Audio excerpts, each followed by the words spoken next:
Hello everybody, welcome to the Remote Working Strategies with Cinegy webinar.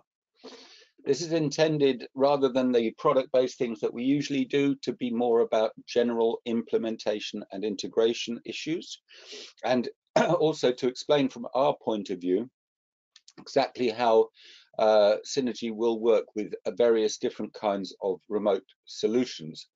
Cinegy is designed from the ground up as a client-server system, and so can have servers sitting at one end of a network and clients in another. The type of network is simply a matter of configuration. So let's have a look at what we'll be talking about. To begin with, the question should always be in any of these things, as always, what is it that you need to do? Within the Cinegy world, it's possible to set up temporary solutions for things like fixed rigs and so on. There are always permanent solution options. And then there is what you might need to do just to extend a system, a working system temporarily, like, for example, in work from home scenarios. And depending on what it is you want to do, there are various different things that can help you, which each have their advantages and disadvantages. So what we're going to do is we're going to list a few of the possible scenarios, what I've called here humorously horses for courses, to illustrate the different ways that these are set up and the different ways that Cinegy can work with them. In general, we'd be looking at this kind of a situation. There are more choices than this, but in the general scheme of things, this covers most possibilities. In the first instance at the top, simply using a VLAN opens up a range of possibilities and is the simplest possible option, but it's dependent on various circumstances, which we'll be talking about. Then the next stage is to set up a Cinegy client for your playout or whatever on site and use TeamViewer or AnyDesk to log into it. And we use this a lot because it's convenient, but convenient is not everything. And again, we'll be talking about what issues can arise with that. The third option is what I've called a desktop server, but in that sense, I'm talking about things like VMware and so on, which will allow you to furnish from a server within an environment or data center, a desktop to an external machine. In these environments I'm talking about, we're very often talking about thin client hardware or software, or serving straight to a web browser, or in some cases to a specific hardware client. This is actually a very useful way of working. They all are, I guess, but this is still tied to physical hardware, whereas the final solution that we'll be looking at is the cloud. So the differences between all of these involve cost, complexity, latency, performance, all sorts of things. But depending on what it is that you want to do, you will maybe be prepared to trade off cost for convenience, or alternatively a little difficulty in operation to keep things economical. But within these scenarios, you have a wide range of choices that you can make. If we take a look at the first of these, we're talking about a simple VLAN configuration. Now, the L word is at the end of this slide, and the L word is very much the issue here, because at the end of the day, for any kind of remote networking, latency may well arise. The latency is not necessarily the fault of the connection itself, but of everything that's arisen in between it. When I was a younger man, when I was working for a company that went online in 1993, and I remember getting a 2 millisecond ping from NTT in Tokyo to my machine in southern England at the time. You won't see that again, because in the meantime a whole bunch of stuff has sprung up in between those 2 points. So latency is extremely important. Latency is an issue of tuning in many cases, or it can be reduced severely by tuning, but it is an enemy for Cinegy when it comes to anything involving live video, because it's perfectly possible to be viewing, for example, an air control at a remote connection, and you're actually watching the video 2 or 3 seconds after it's happening. If you're an operator and you need to engage, it may well already be too late by the time you see what the problem is. So very much worth bearing in mind as you are looking at possible solutions here, that you make horses for courses. In a Cinegy archive environment, using Cinegy desktop, these things will matter considerably less, but they will still be annoying, but very much something you have to keep in mind. By using this, effectively it looks like the shortest path, but there are actually more efficient ways of getting through, and ways that reduce the latency considerably. We'll be getting to those in a little bit, but this at least is the absolute simplest and can comfortably be made to work. One note that I would say, I have RDP application gateway up here. It is of course possible to run RDP directly across the open internet. It's of course possible, and it's also absolute madness. Don't ever think about that. You don't want to RDP across the open internet. At very least, you want the VLAN connection. Once you've got the VLAN connection in place, RDP also becomes an option, but we'll be talking about that in a few minutes. But in this particular situation, just to get more specific, you can run an air client, a capture client, a Cinegy desktop, any of the Cinegy client software, also the root package. All the clients can all be run via a construction like this, without any further ado. It's so as I said, the quality of the internet connection is quite important, and for if we are talking about working from home scenarios rather than remote offices, then you may have infrastructure issues because not all service providers will provide a home router that is adequate for this task.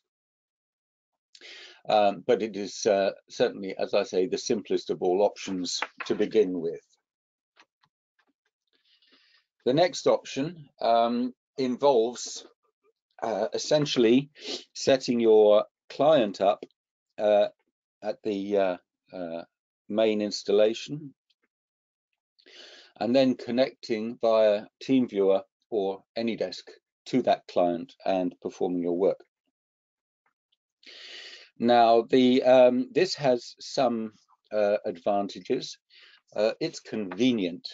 Okay, we use it, TeamViewer, for support because it's just so painless. You make the connection and away you go. It doesn't. We don't have to worry about authentication insofar as we need to be given access by an authenticated person, but we don't have to be. TeamViewer and AnyDesk will take care of that one way or another. TeamViewer by only allowing you to connect if you have the correct credentials. AnyDesk by ensuring that you need permission from an active person at the other end to connect you. So from that point of view, very straightforward to set up. You just have to grab a client and let them go. And as I said, I note here, we use TeamViewer for support.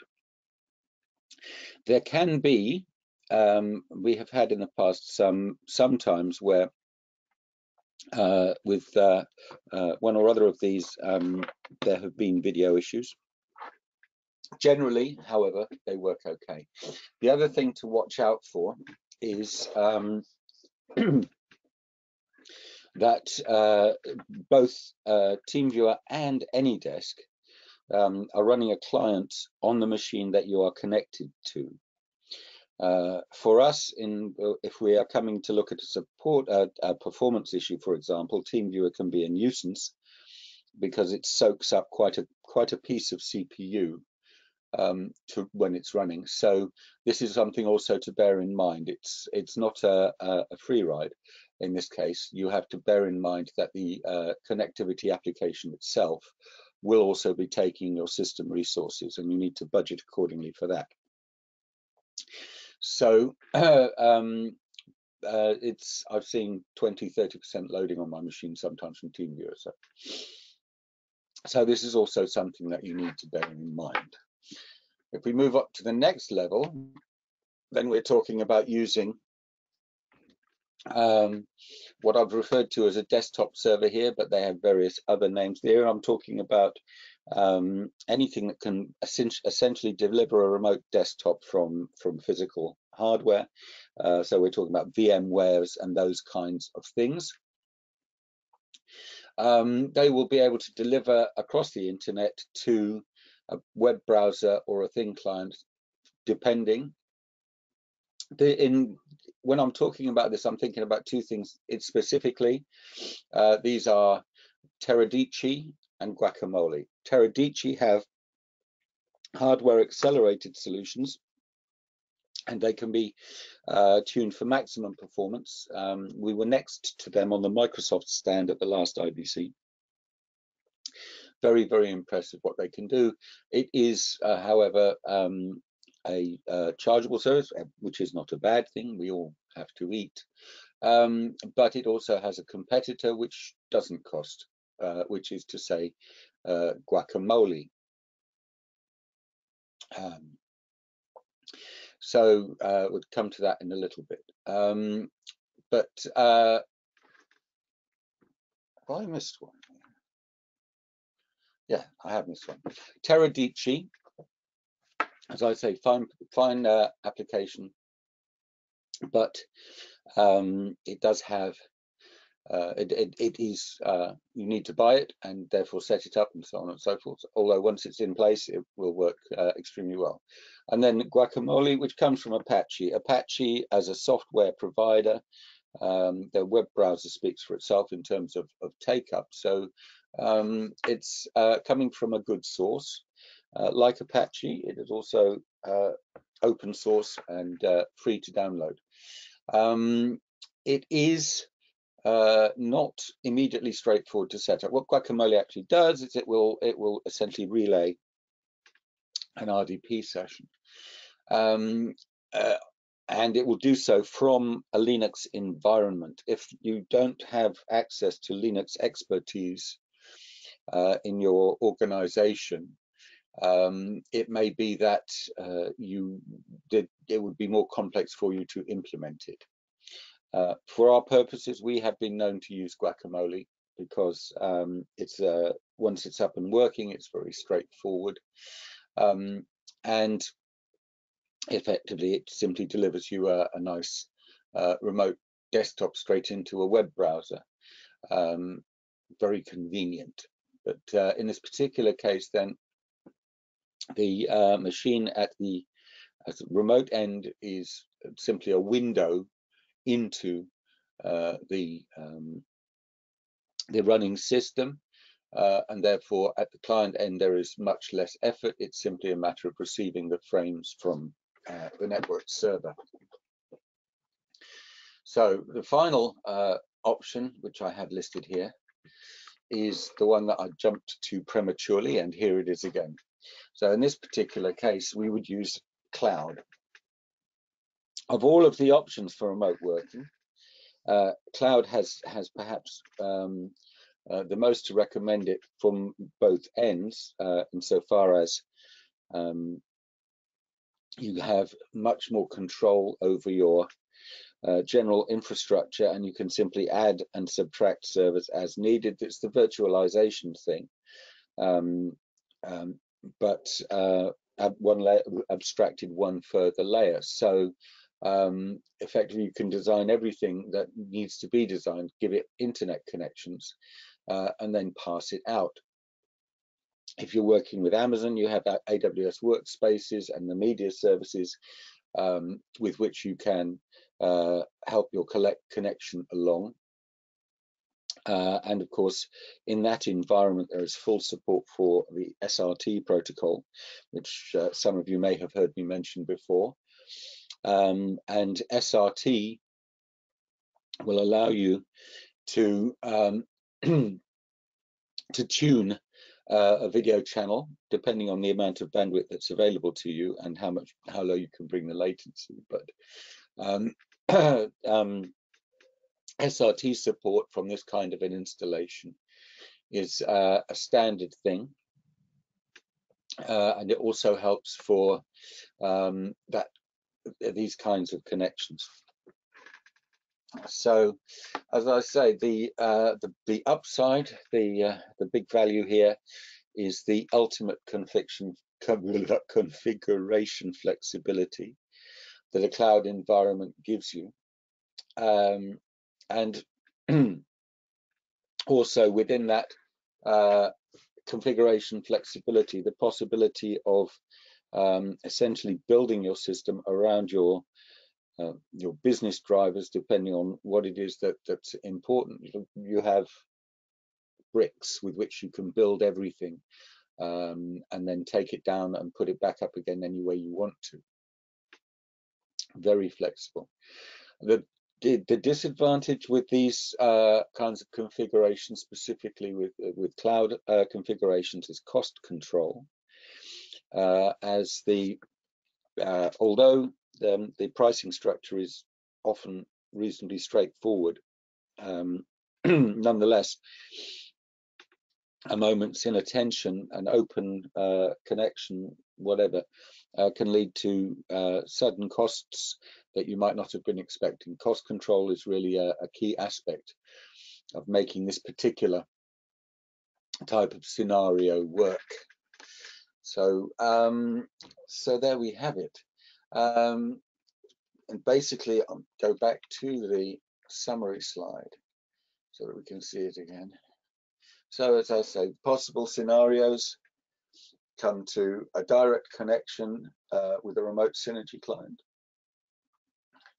a served desktop provided to a TeamViewer or any desk type client, on-site desktop server, which will then provide a virtual desktop to a thin client or a web browser, and then finally a cloud feed out to an RDP client or virtual desktop. One last observation that I'd like to make about the RDP is that generally it makes for the fastest connection. There is also the advantage within Microsoft that you can tune applications to be provided over RDP by their RDP application gateway setup. And the con is, if incautiously used with inadequately patched systems, RDP can represent a security risk, and therefore those people who are wishing to consider that should please consult all of the necessary warnings and make sure the system is patched up in order to avoid those things, those security risks. So in essence, that's the picture for running Cinegy software remotely. If you are needing to provide for people for a work from home scenario, the temporary extension thing, then the top two are effectively your solutions there because they are effortless to implement. The desktop server via VMware or Guacamole or whatever will require some considerably more configuration and it would be not impossible, but unlikely that you would have that up and running in a day. You probably need a little bit longer to get it all hooked together. Cloud, of course, you can simply set up with your credit card. Can also be done reasonably quickly. Has the big advantage over the likes of Teradici that there is no immediate large cost. The disadvantage, of course, that the costs once you've started the clock, the ticker will be running, and it'll be running up that money as long as you are using it. If you're not sure which would be working best for you, or if you want some advice on how to make things work, don't forget that you can talk to our experts in the professional services group, and they will quite happily fill you in on all the advantages and disadvantages. They have obviously set up various different scenarios for remote access for various customers over the last years, and would be able to help advise you on whatever it is specifically that you need to do, as well as all of the other things that they do, the workflow consultancy, system design, etc. You can have PS do your system installation for you. We can also provide the scripting glue between various bits and pieces. We offer the scripting interfaces and all the documentation you need, and anybody who can script for you would be able to script for you. But if you like, PS will take care of that. And they've got a very easy email address of ps@cinegy.com. So if you've got a question, just drop it to PS and see if they can help you out. And with that, shorter than previous because I have a nasty tendency to overrun, but nonetheless short and sweet. If there are any questions, unfortunately I am not set up to receive them directly, but I can be reached at sales@cinegy.com, or of course you can post the questions to ps@cinegy.com per the previous slide. Thank you very much for joining me today. It's always a pleasure to do these things, and I look forward to doing the next one for you. If by any chance you should happen to be watching this from the YouTube recording, I heartily encourage you to like and subscribe in order that you be kept up to date with all the other things that are happening in the great Cinegy world. So thank you very much again for joining me, and I will see you again at the next one. Goodbye.